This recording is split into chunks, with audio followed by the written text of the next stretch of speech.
여러분 안녕하십니까. 먼저 구독과 좋아요, 알림 설정을 통하여서 많은 사람들이 복음을 바로 깨달을 수 있도록 도와주시기 바랍니다. 오늘은 그리스도인의 저항 방법은 이란 제목을 가지고 여러분께 말씀을 드려볼까 합니다. 근간에 우리가 코로나 사태를 맞이하여 교회가 문재인 정부로부터 사회와 형평성이 맞지 않는 그런 핍박을 받아왔습니다. 지하철과 대형마트, 백화점, 공연장 이런 곳에서는 거리두기를 어느 정도 두고 자유로이 출입을 허용했지만 교회는 아예 예배 모임을 갖지 말라고 그렇게 했던 것입니다. 이러한 일은 사회와 형평성에 맞지 않는 교회에 대한 핍박이라고 아니할 수가 없는 것입니다. 그러면 왜 문재인 정부는 유독 교회만을 타깃으로 이렇게 예배 모임을 모이지 못하게 하는 것일까? 이것을 우리가 잠정적으로 살펴보면은 일부 교회의 잘못된 저항 방식이 불러낸 그런 결과라고 할 수 있을 것입니다. 특히 지난 2019년 10월 3일에 광화문의 정광훈 목사가 주도가 되어 이끄는 이 교회의 대규모 대정부 투쟁적 저항은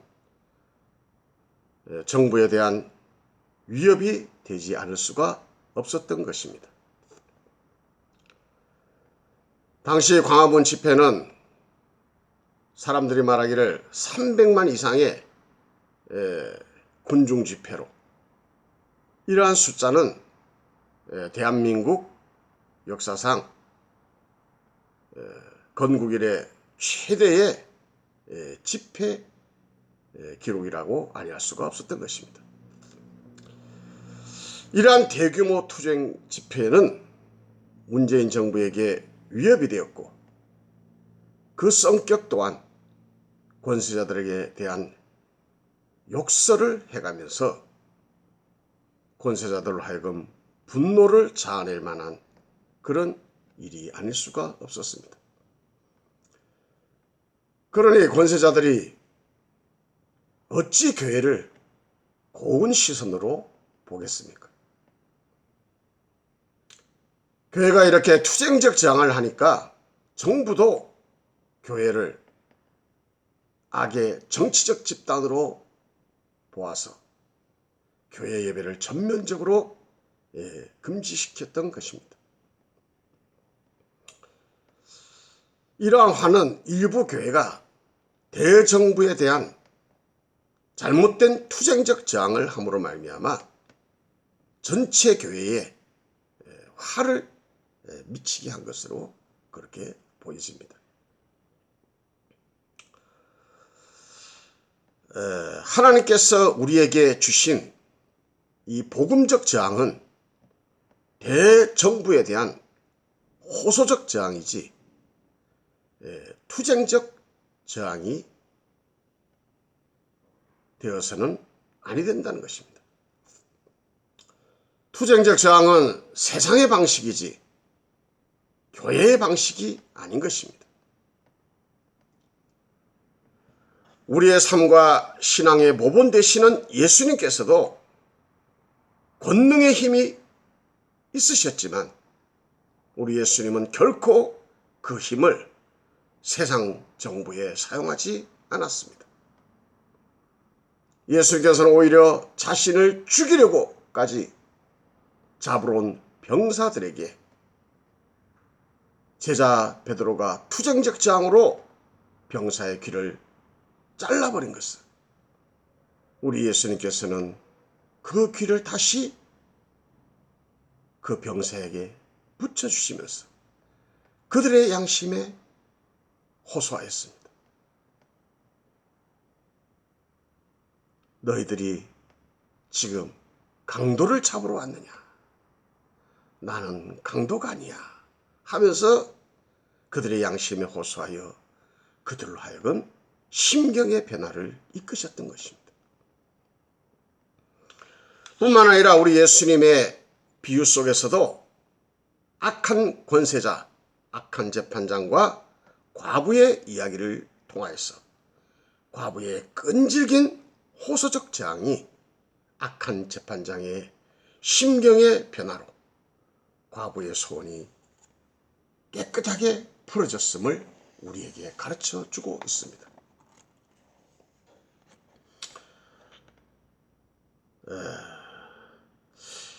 그러면 왜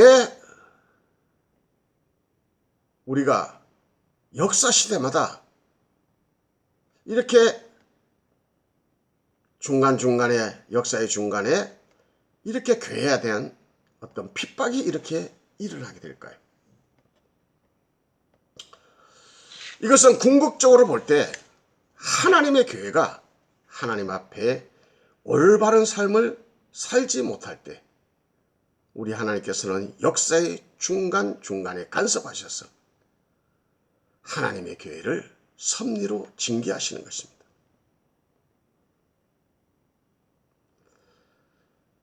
그러므로 우리는 이런 교회에 대한 징계가 오면은 먼저 교회는 하나님 앞에서 무엇이 잘못되었는가를 깨달아서 하나님 앞에 그 잘못을 회개하고 그런 회개의 자세를 갖추고 난 다음에 악한 권세자들에 대해서는 당신이 하나님 앞에서 악하게 쓰임을 받아서는 안 된다 하면서 그들에게 뜨거운 호소적 저항을 통하여서 저들의 심경 변화로 그 핍박의 손을 놓도록 해야 되는 것입니다. 역사적으로 볼 때 소돔과 고모라 도시가 멸망하게 된 이유도 그곳에 하나님의 마음에 드는 의인이 부족했기 때문인 것입니다. 하나님의 백성 이스라엘도 하나님 앞에 범죄할 때 그 나라는 아수르나 바벨론으로 인하여서 그들에게 징계가 내려졌다는 사실을 우리는 망각해서는 아니 되는 것입니다. 이와 같이 교회가 하나님 앞에 올바로 서지 못할 때 하나님께서는 역사의 중간에서도 한 번씩 권세자들을 통하여 징계의 회초리를 드시는 것입니다. 그러므로 이 하나님의 뜻을 안다면은 하나님의 회초리로 악하게 쓰임받는 권세자들에게 함부로 투쟁적 저항으로 맞서서는 아니 되는 것입니다. 이것은 악한 권세자가 하나님의 긍정적 허락이든 부정적 허용이든 하나님께서 이들을 세우셨다는 사실입니다. 이에 대해서 섭리론적으로 예수님께서 말씀하실 때에 예수님께서는 참새 2마리가 한 아사리온에 팔리우는 것도 그 시장에서 팔리우는 것도 하나님의 허락이 없이는 되는 일이 없다고 하셨습니다. 이런 미물도 그러할진데 하물며 인간사 일이야 하나님의 섭리적 허락 없이 일어날 수 있겠습니까? 따라서 악한 권세자든 선한 권세자든 그 권세자를 세우시는 분은 하나님이라는 사실입니다. 하나님의 교회가 하나님 앞에 올바로 서지 못할 때 하나님께서는 악한 권세자를 세우시고, 또한 하나님의 백성들이 하나님 앞에 순종할 때 하나님께서는 선한 권세자들을 세우셔서 그 백성의 평안을 도모하셨던 것입니다. 이와 같이 우리 하나님께서는 이 세상의 권세자들에게 심판의 검을 주셨던 것입니다. 그러므로 검을 든 자와 싸우면은 검을 쥐지 않은 자만 결국은 다치게 되는 것입니다. 검을 쥔 자가 검을 내려놓게 하는 방법은 검을 쥔 자의 양심에 뜨겁게 호소하여 스스로 그 검을 내려놓게 하는 것입니다. 그렇지 아니하고 검을 든 자와 투쟁적으로 싸우려 한다면 검을 쥐지 않은 자는 심하게 그렇게 다치게 되는 것입니다. 이렇게 잘못된 투쟁적 저항을 하다 보니 결국은 교회가 이 코로나 사태를 맞이하여 권세자로부터 예배금지의 핍박을 그렇게 받았던 것입니다. 이는 권세자를 세우신 하나님의 섭리에 역행한 그런 결과라고 할 수가 있습니다. 따라서 그리스도인의 저항은 권세자들에 대한 호소적 저항이어야지 투쟁적 저항을 하여서는 아니 되는 것입니다. 투쟁적 저항은 더 큰 핍박만 불러일으킬 뿐 유익이 없는 것입니다.